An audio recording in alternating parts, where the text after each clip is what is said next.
ನಾಗಮಣಿನ ಕಳ್ಕೊಂಡೆ ಅಂದ್ರೆ ಏನು ಅರ್ಥ ಏಮ್ಮ? ಈ ಪ್ರಪಂಚದಲ್ಲಿ ನಾನು ಯಾವುದನ್ನ ನಂಬಬೇಕು ಯಾವುದನ್ನ ನಂಬಾರ್ದು ಅನ್ನೋದೇ ಗೊತ್ತಾಗ್ತಾ ಇಲ್ಲ ಅತ್ತೆಮ್ಮ. ನೋಡು, ನೀನು ಈ ರೀತಿ ಒಗಟಾಗಿ ಹೇಳಿದ್ರೆ ನನಗೇನು ಅರ್ಥ ಆಗೋದಿಲ್ಲ. ಅದೇನು ಅಂತ ನೇರವಾಗಿ ಹೇಳೆ.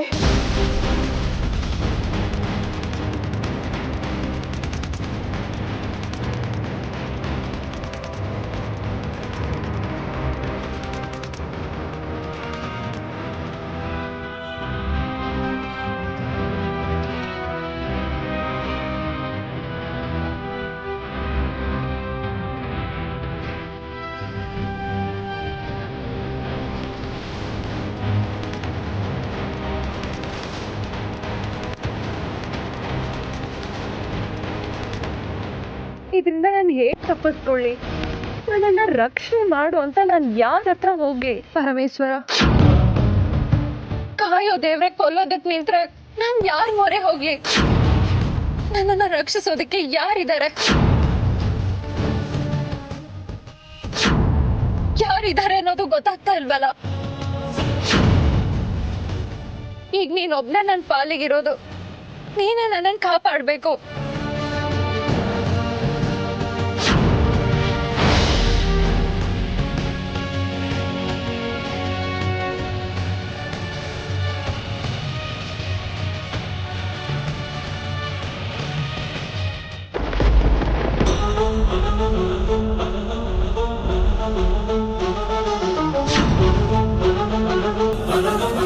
ಈ ದುಷ್ಟ ಭೈರವ ನಿನ್ನ ತಂತ್ರ ಕುತಂತ್ರಗಳ ಆ ಮಾಯಾಜಾಲದ ಶಕ್ತಿಯನ್ನ ನನ್ನ ಆಶ್ರಮದ ಮೇಲೆ ಪ್ರಯೋಗ ಮಾಡೋಷ್ಟು ಸೊಕ್ಕೆ ನಿನಗೆ.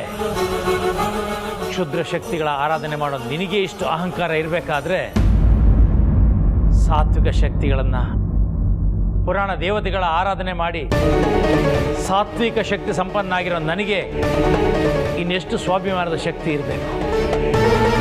ನೀನು ಕಳಿಸಿದ ಈ ಅಗ್ನಿ ಜ್ವಾಲೆಯನ್ನ ಈ ಕ್ಷಣದಲ್ಲಿ ನಂದಿಸಿ ನಿನ್ನ ಅಹಂಕಾರವನ್ನ ನನ್ನ ಎಡಗಾಲಿನ ಮೆಟ್ಟಿ ನಿಲ್ತೀನಿ.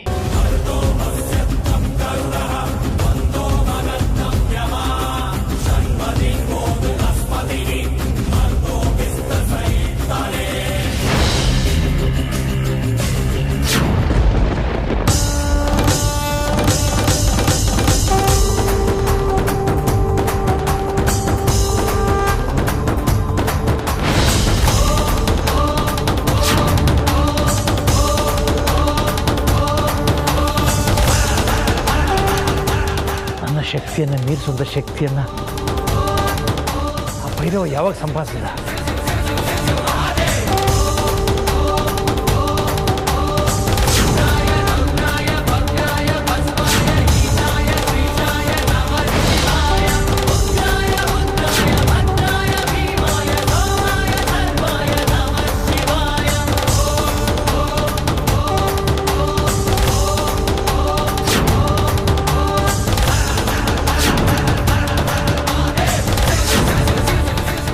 ನಾಗಮಣಿಯಿಂದ ಸೃಷ್ಟಿಯಾಗಿರೋ ಅಗ್ನಿ ಜ್ವಾಲೆ. ಅದಕ್ಕೆ ನನ್ನ ಶಕ್ತಿ ಈ ಅಗ್ನಿ ಜ್ವಾಲೆಗೆ ಏನೂ ಮಾಡೋಕ್ಕಾಗ್ತಾ ಇಲ್ಲ. ಅದಕ್ಕೆ ನನ್ನ ಶಕ್ತಿಯಿಂದ ಇದನ್ನಂತ ಇಲ್ಲ. ಈ ಅಗ್ನಿ ಜ್ವಾಲೆಯಿಂದ ನನ್ನ ಆಶ್ರಮವನ್ನು ನಾನು ಕಾಪಾಡಿಕೊಳ್ಳಬೇಕು.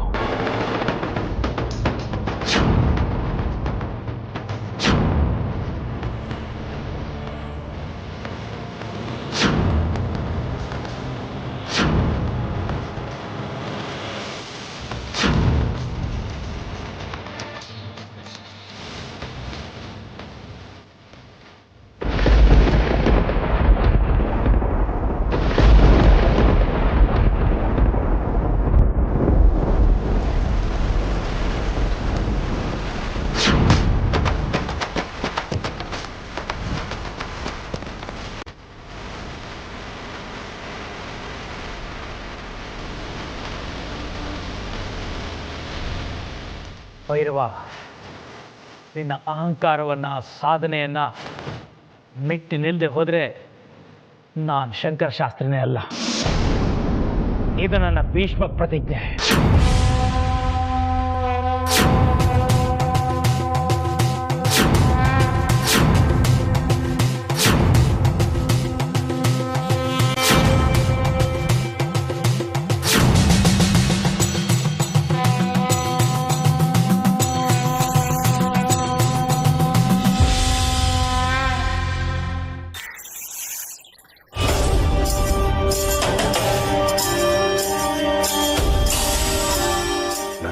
ಅವರು ಏನೋ ಅಪಾಯದಲ್ಲಿದ್ದಾರೆ.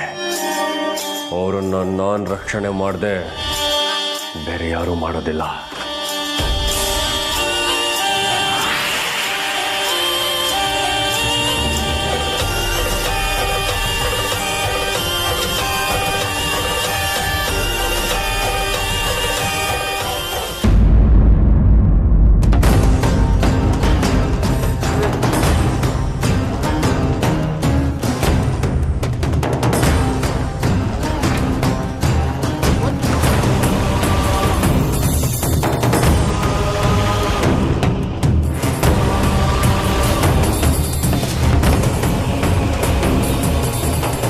ಅರ್ಜುನ್ ಎಲ್ಲಿಗೆ ಹೋಗ್ತಾ ಇದೆಯಾ? ನನ್ನ ಅಮೃತ ಅವರು ಅಪಾಯದಲ್ಲಿದ್ದಾರೆ. ಯಾವ ಅಮೃತನು? ನನ್ನ ಹೆಂಡತಿ. ನೋಡು, ನಿನ್ನ ಹೆಂಡತಿ ನಿನ್ನ ಪ್ರೇಮಿ ಏನಿದ್ರು ಈಗ ಮಣಿ ಮಾತ್ರ. ಅದು ನಿಮ್ಮ ದೃಷ್ಟಿಲಿ, ನನ್ನ ದೃಷ್ಟಿಲಲ್ಲ. ಇವತ್ತು ಆವತ್ತು ಹಿಂದಿನ ಜನ್ಮದಲ್ಲೂ ಮುಂದಿನ ಜನ್ಮದಲ್ಲೂ ನನ್ನ ಪ್ರೇಮಿ ನನ್ನ ಹೆಂಡತಿ ಅಮೃತ ಅವರೇನೆ. ಏನೋ ಹೀಗೆ ಮಾತಾಡ್ತಿದ್ಯಾ? ನಾನು ಮಾತಾಡೋದೇ ಹೀಗೆ.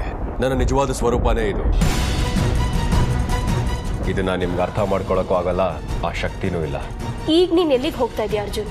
ಎಲ್ಲಿಗೆ ಹೋಗ್ಬೇಕೋ ಅಲ್ಲಿಗೆ. ನೋಡು, ನೀನೀಗ ಎಲ್ಲೂ ಹೋಗ್ಬೇಕಾಗಿಲ್ಲ.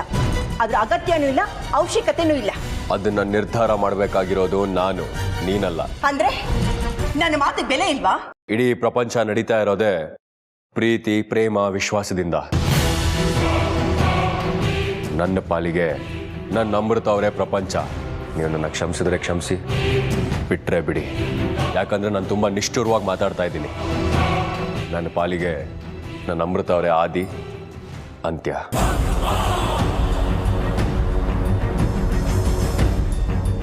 ಅರ್ಜುನ್, ಅರ್ಜುನ್!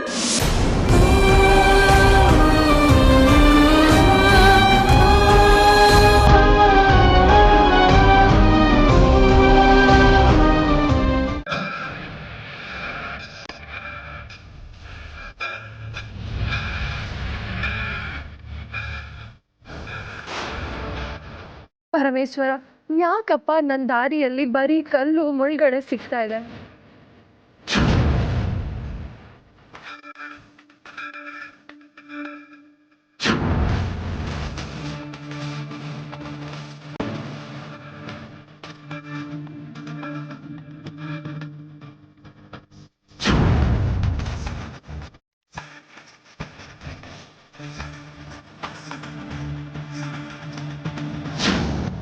ಇಲ್ಲ, ನಾನು ಈ ರೂಪದಲ್ಲಿದ್ದರೆ ಈ ಅಗ್ನಿಯಿಂದ ತಪ್ಪಿಸ್ಕೊಳ್ಳೋದಕ್ಕೆ ಸಾಧ್ಯನೇ ಇಲ್ಲ. ನನ್ನ ಮೂಲ ರೂಪಕ್ಕೆ ಹೋಗ್ಬೇಕು.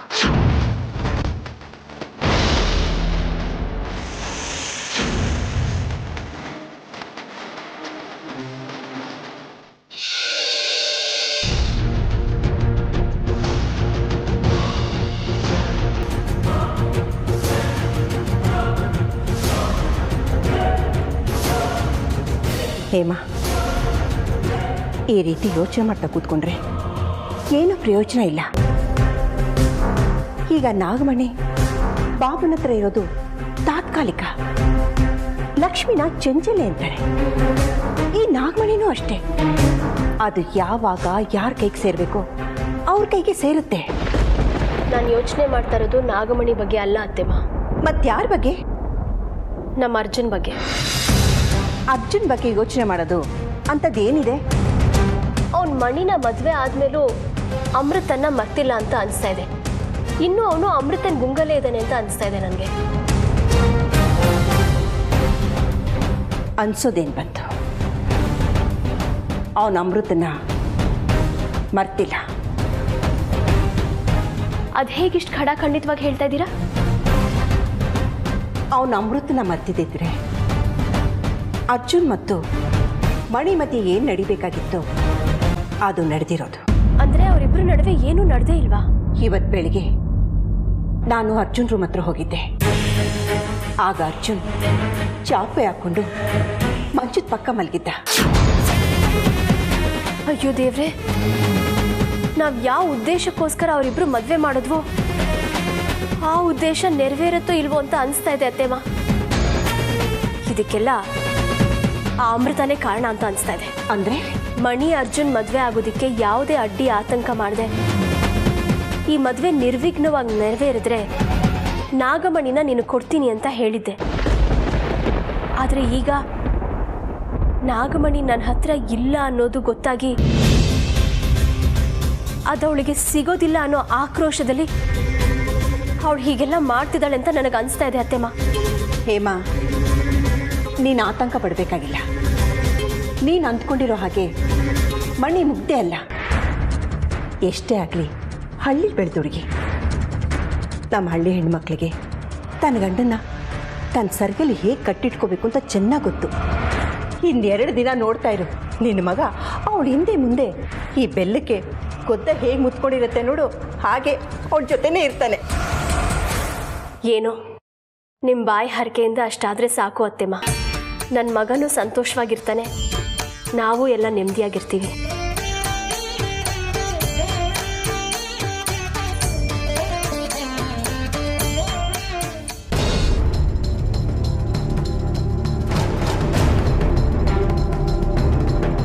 ಇಲ್ಲ,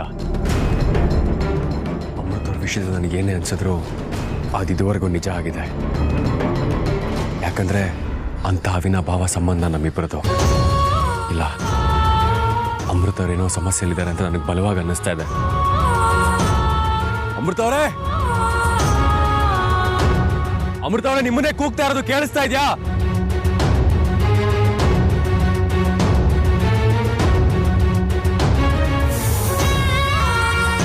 ಅಮೃತವ್ರೇ, ದಯವಿಟ್ಟು ನನ್ನ ಮೇಲೆ ಏನಾದರೂ ಕೋಪ ಇದ್ರೆ ಕಮ್ಮಿ ಮಾಡ್ಕೊಳ್ಳಿ. ನೀವು ನಾಗಿಣಿಯಾಗಿ ಮಣಿ ಮೇಲೆ ಪ್ರಹಾರ ಮಾಡಿದ್ದಕ್ಕೇನೆ ನನ್ನ ಕೋಪದಿಂದ ನಿಮ್ಮನ್ನ ಮನೆಯಿಂದ ಹೊರಗಾಕಿತ್ತು. ಆದರೆ ಈಗ ಹಾಗೆ ಯಾಕೆ ಮಾಡಿದ್ನೋ ಅಂತ ಅನ್ನಿಸ್ತಾ ಇದೆ. ದಯವಿಟ್ಟು ನನ್ನ ಮೇಲೆ ಏನೇ ಕೋಪ ಇದ್ರು ಅದನ್ನು ಕಮ್ಮಿ ಮಾಡಿಕೊಂಡು ನನ್ನ ಕಣ್ಣಿಗೆ ಕಾಣಿಸ್ಕೊಳ್ಳಿ. ಅಮೃತವ್ರೇ, ಅಮೃತವ್ರೇ, ಅಮೃತವ್ರೇ, ಎಲ್ಲಿದ್ದೀರಾ?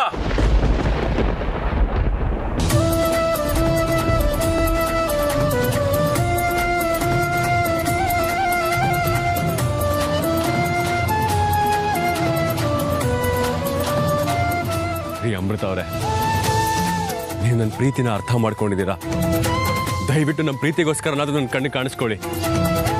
ಯಾರು ಏನೇ ಅಂದ್ರು ನಿಮ್ಮನ್ನ ನಾನು ಮನೆಗೆ ಕರ್ಕೊಂಡು ಹೋಗ್ತೀನಿ. ಅವಳು ನಾಗಿಣಿ ಯಾಕೆ ಮನೆಗೆ ಕರ್ಕೊಂಡ್ಬಂದೆ ಅಂತ ಹೇಳಿದ್ರೆ ನಿಮಗೋಸ್ಕರ ನಾನು ಬೇರೆ ಮನೆನೇ ಮಾಡ್ತೀನಿ. ದಯವಿಟ್ಟು ನನ್ನ ಕಣ್ಣಿಗೆ ಕಾಣಿಸ್ಕೊಳ್ಳಿ. ಅಮೃತವ್ರೇ, ಅಮೃತವ್ರೇ,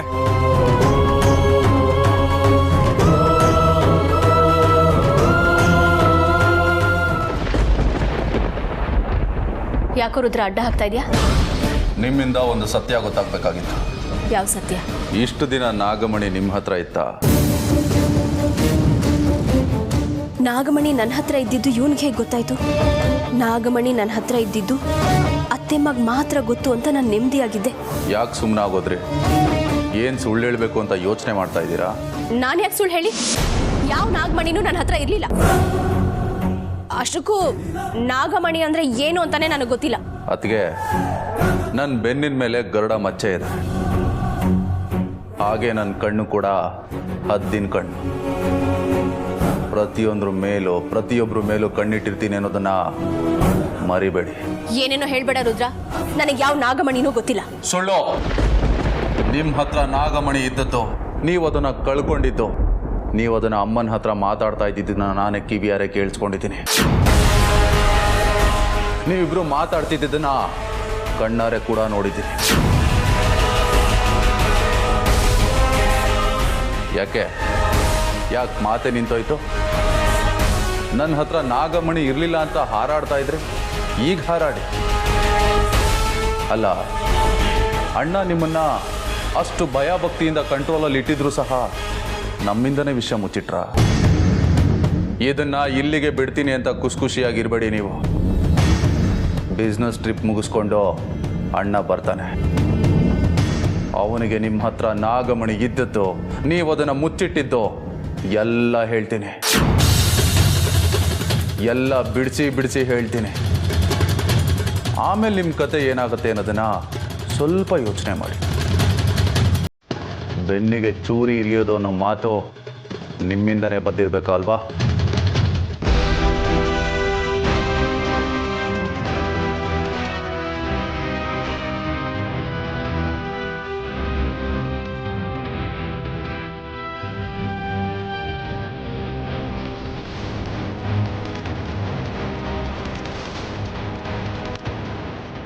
ನಾಗಮಣಿ ಅತ್ತಿಗೆ ಹತ್ರ ಇದೆ ಅಂತ ಮುಂಚೆನೆ ಗೊತ್ತಾಗಿದ್ದಿದ್ರೆ ಹೇಗಾದ್ರೂ ಮಾಡಿ ನನ್ನ ಕೈಗೆ ವಶಪಡಿಸ್ಕೋಬೋದಾಗಿತ್ತು.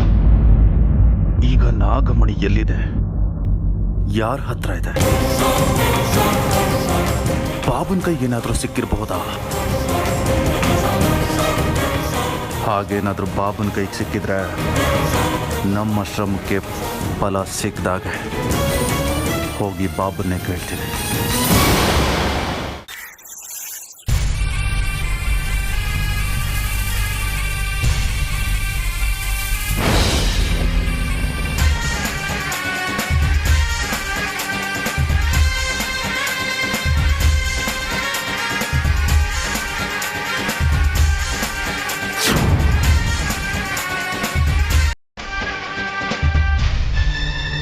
ಅಮೃತವ್ರೇನಾದರೂ ಹಾವಿನ ರೂಪದಲ್ಲಿರ್ಬೋದಾ?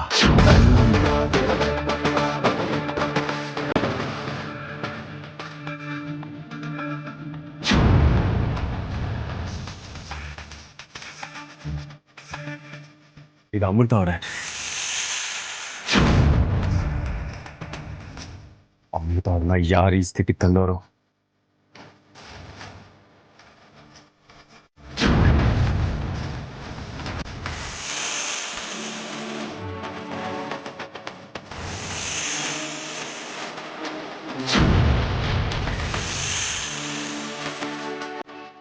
ಅಮೃತ ಅವರೇ, ನೀವು ಭಯ ಪಡೋ ಅವಶ್ಯಕತೆ ಇಲ್ಲ.